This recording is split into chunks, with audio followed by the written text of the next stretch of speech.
Olá, sejam todos muito bem-vindos. É interessante que nós façamos antecipadamente uma oração. Mas eu gostaria de comentar que, dentro do projeto Jesus, Luz de Nossas Almas, aqui da Associação Assistencial Espírita Messe de Amor, abordamos uns temas que consideramos relevantes. Bem, mas para que nós possamos melhor desempenhar o nosso trabalho, busquemos uma prece. Senhor, concede-nos a consciência dos meus muitos erros.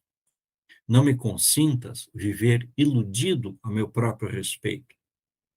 Que eu tenha suficiente lucidez para saber quem sou. Que eu consinta mais que os outros detectar as fragilidades que me são comuns. Dá-me a tua força para que eu possa superar-me.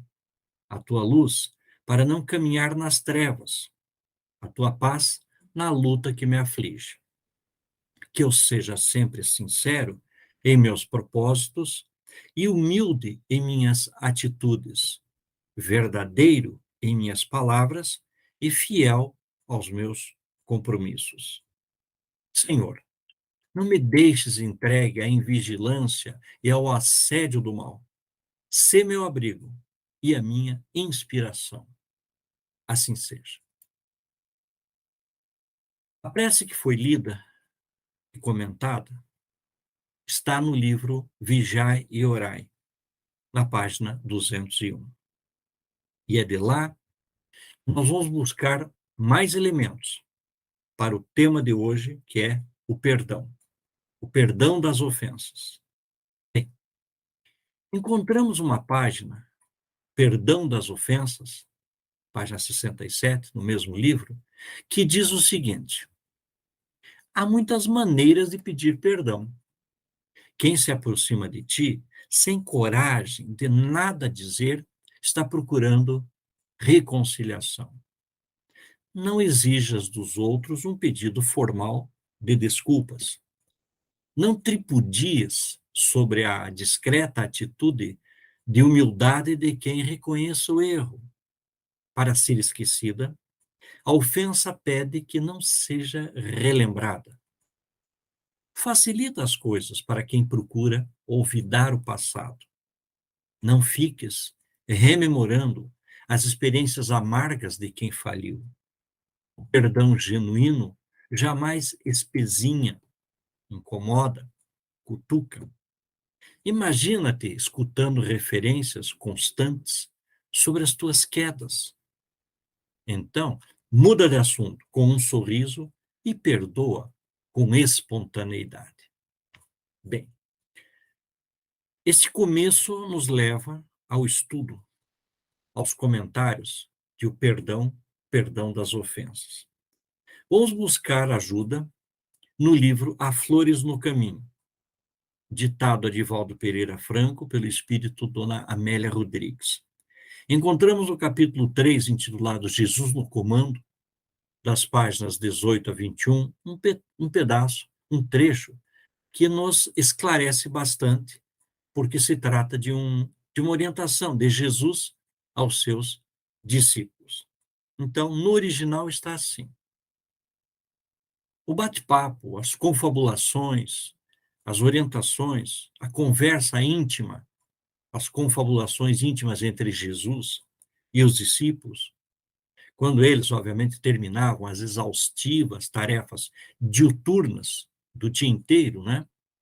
Essas confabulações ofereciam campo aos companheiros tímidos, que não logravam compreender a dimensão da sublime empresa da Boa Nova. Afinal, era uma coisa muito diferente, né? Para que se aclarassem questões nebulosas, não muito bem esclarecidas ainda, e mais se aprofundassem no entendimento do ministério recém-abraçado por eles.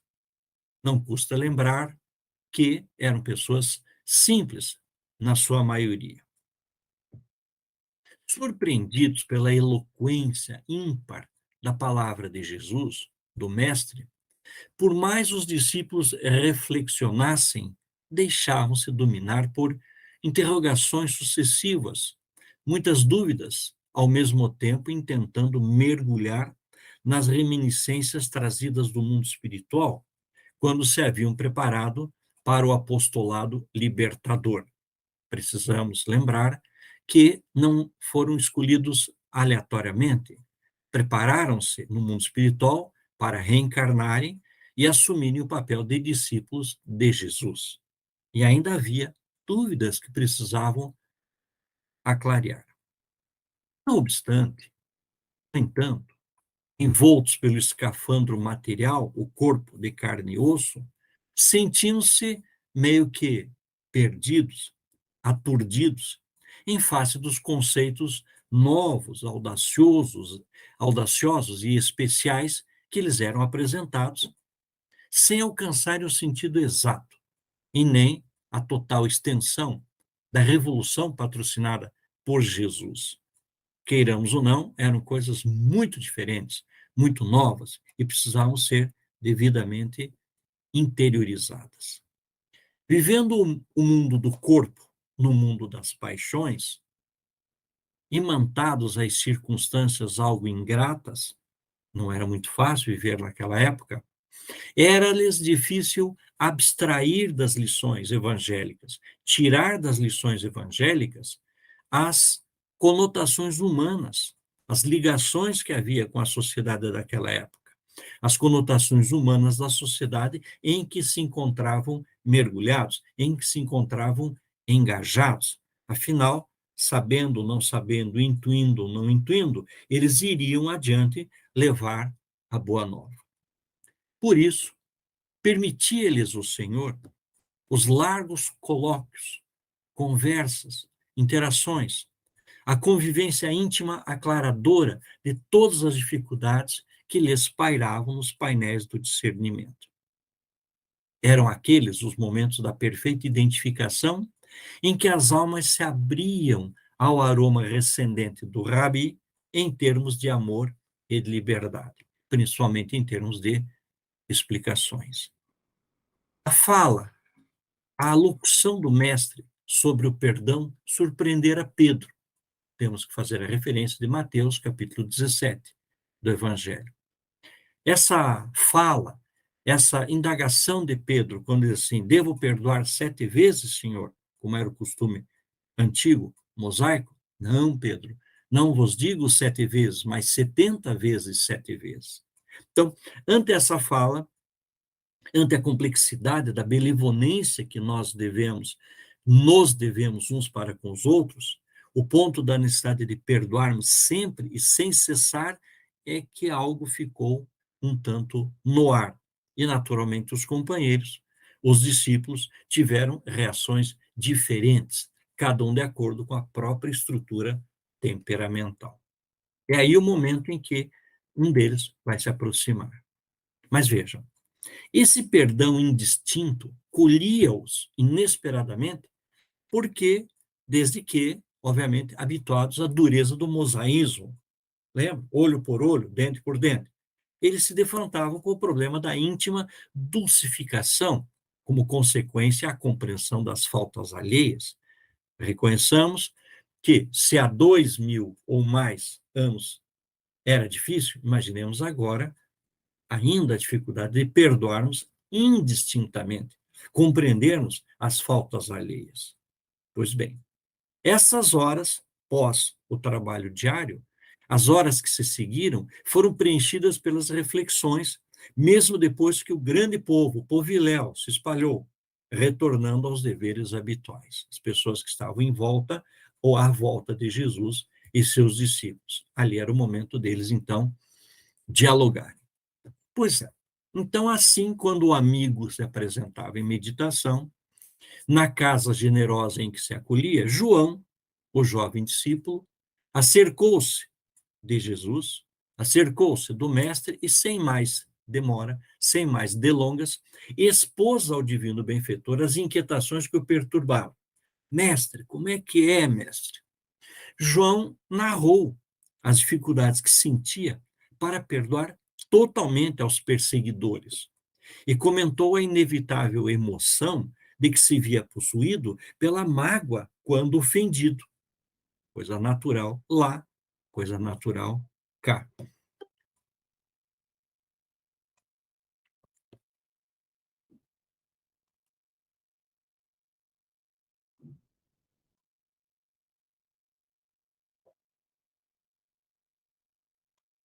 Voltemos à nossa apresentação. Hum. E luz,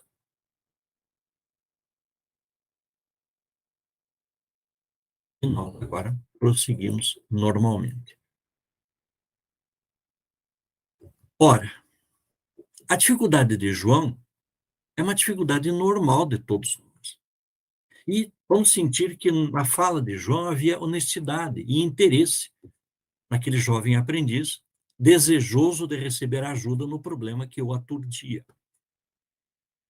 Ora, alugando as considerações, referiu-se aos testemunhos que aguardavam o Senhor e o estado íntimo que o dominava desde já, em vista da saudade que o colhia por antecipação. De algum modo, João percebia a dificuldade nascente e a dificuldade futura. Havia assim uma dúlcida emoção que pairava no ar. O grande silêncio parecia sustentado por uma balada suave que se espraiava na voz da natureza, e dúlcida é suave, doce. E nesse clima doce, suave, nesse clima de ternura, Jesus, o Mestre, sentindo a alma contrita e devotada do discípulo fiel, João respondeu: João, és jovem, e a juventude louçã é a quadra da força, da intemperança e da coragem que não passa de precipitação. Louçã, graciosa, elegante. À medida em que a vida premia a experiência com as dores e as conquistas do conhecimento, a razão sucede à impetuosidade e a harmonia ao tumulto perturbador. Não obstante a idade juvenil, é o período da ensementação tem a ver com semente, plantio, em que se prepara o futuro, o porvir, de cuja colheita ninguém se eximirá, cada um conforme o trato com a semeadura. E ainda Jesus continuou. Talvez para permitir que João assimilasse um pouco mais o ensinamento, Jesus fez uma breve pausa para logo acrescentar: a dificuldade em perdoar está na razão direta da profundidade do amor. Quando se ama desinteressadamente, pela empatia do próprio amor, o perdão surge como efeito natural, facultando a perfeita compreensão dos limites e das dificuldades do ser amado. Se o amor, no entanto, é destituído de ampla dimensão, atenção às palavras de Jesus, e repousa nas bases falsas dos interesses mesquinhos e subalternos, ou pelo deslumbramento transitório, muito comum àquela época e agora, mais difícil se faz a solidariedade pelo perdão aos ofensores. Jesus prossegue afirmando: se não há um vínculo de afetividade, é claro que a revolta que nasce do amor próprio ferido arme de animosidade a vítima, que tomba sem reação, inerme na reação infeliz, esquecendo-se de que, por sua vez, um dia necessitará também de perdão. Agora imaginemos a cena, né? João ouvindo embevecido, Jesus orientando e os outros à sua volta também. No silêncio que se fez espontâneo, o aprendiz da palavra de luz percebeu a razão porque o amor é a alma da vida, em todas as suas manifestações, de onde saem, de onde defluem, de onde vêm todas as conquistas do esforço moral e das realizações superiores. Meditava no conteúdo da lição ouvida quando Jesus, o Mestre, pausadamente prosseguiu: João, daqueles a quem amamos, jamais estaremos separados. O Filho do Homem deverá marchar para o testemunho. Jesus sabia o que aconteceria, comprovando a excelência do seu amor e sustentando a fraternidade entre aqueles que lhe são fiéis. O amor é um hálito vital que se manifesta e mantém mesmo quando a criatura não se dá conta. Assim é conosco. Estaremos unidos e identificados pelo ideal comum. Aqueles que me amam Sentir-me-ão na presença do aflito e do necessitado, do velhinho desvalido e da criança em abandono, do enfermo em agonia e do desditoso em alucinação. Quantos lhes distendam as mãos gentis, a mim o farão, e ouvir-me-ão, ver-me-ão nos seus apelos e lamentos, nas suas aparências e desditas. Eu lhes falarei, sustentá-los-ei com alento inusitado e entusiasmo profundo, que os animarão ao prosseguimento do ministério até o nosso encontro final. João tinha os olhos orvalhados. Estranha emoção dominava-lhe as paisagens íntimas, dulcificando-lhe as ansiedades. E nesse momento, Jesus concluiu a entrevista afetuosa afirmando: olha só, onde 2 ou 3 se reunirem em meu nome, eu estarei entre eles. Como a lecionar que no aconchego fraterno, na comunhão entre as criaturas, ele se faria presente, sem que deixasse, no entanto, de estar também com os que o amam sozinhos, em soledade, os que o seguem em silêncio e testemunham-lhe esse amor em sacrifício e renúncia. E agora? Será que eu entendi bem? Socorro! Ajudem-me. Vou buscar agora no Evangelho segundo o Espiritismo, no capítulo 10º. Ele se chama o capítulo 10º, Bem-aventurados os que são misericordiosos. Vou pegar o item 14, que é uma mensagem de Simeão, e o item 15, que é uma mensagem do apóstolo Paulo, sobre o tema perdão das ofensas. Simeão diz assim: quantas vezes perdoarei a meu irmão? Perdoar-lhe-eis, não 7 vezes, mas 70 vezes 7 vezes. Aí tendes um dos ensinos de Jesus, que mais vos devem percutir a inteligência e mais alto falar ao coração. Confrontai essas palavras de misericórdia com a oração tão simples, tão resumida e tão grande em suas aspirações que ensinou a seus discípulos, e o mesmo pensamento se vos deparará sempre. Simeão prossegue dizendo: ele, Jesus, o justo por excelência, responde a Pedro: perdoarás, mas ilimitadamente. Perdoarás cada ofensa tantas vezes quantas ela te for feita. Ensinarás a teus irmãos esse esquecimento de si mesmo, que torna uma criatura invulnerável ao ataque, aos maus procedimentos e às injúrias. Serás brando e humilde de coração, sem medir a tua mansuetude. Farás, enfim, o que desejas que o Pai Celestial por ti faça. Não está ele a te perdoar frequentemente? Conta, porventura, as vezes que o seu perdão desce até apagar as faltas? Prestai, pois, ouvidos a essa resposta de Jesus e, como Pedro, aplicai-a a vós mesmos. Perdoai, usai de indulgência, sede caridosos, generosos, pródigos até do vosso amor. Dai, que o Senhor vos restituirá. Perdoai, que o Senhor vos perdoará. Abaixai-vos, que o Senhor vos elevará. Humilhai-vos, que o Senhor fará vos assenteis à sua direita.